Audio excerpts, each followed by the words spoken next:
Hello all welcome to our channel. Kingdom మూవీని ఓటీటీలో చూశాక ఫస్ట్ డే ఫస్ట్ షో థియేటర్కి వెళ్ళి ఎందుకు చూశానరా అని నా మీద నాకే అసహ్యం వేసింది. చింటూ బ్రో నన్ను మళ్ళీ మోసం చేశాడా అని బాధేసింది. రౌడీ బాయ్ విజయ్ దేవరకొండకి మళ్ళీ ఫ్లాప్ వచ్చిందా అని జాలేసింది. అసలు కింగ్డమ్ మూవీ ఫెయిల్యూర్కి కారణం ఏంటి?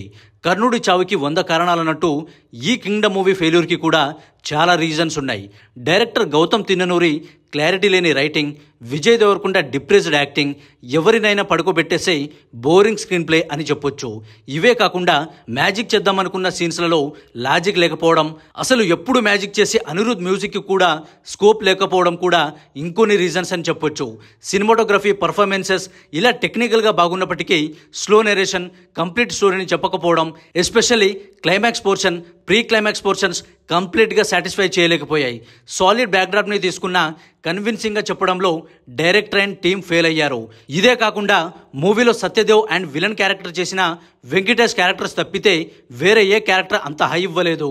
మూవీలో మనం ఎక్స్పెక్ట్ చేసే hero elevations, action scenes, proper drama లేకపోవడం కూడా మనల్ని డిసప్పాయింట్ చేసింది. కేజీఎఫ్ అని, గౌతమ్స్ కేజీఎఫ్ అని ప్రమోషన్లో రుద్దిన మాటలు మూవీలో కనబడలేదు.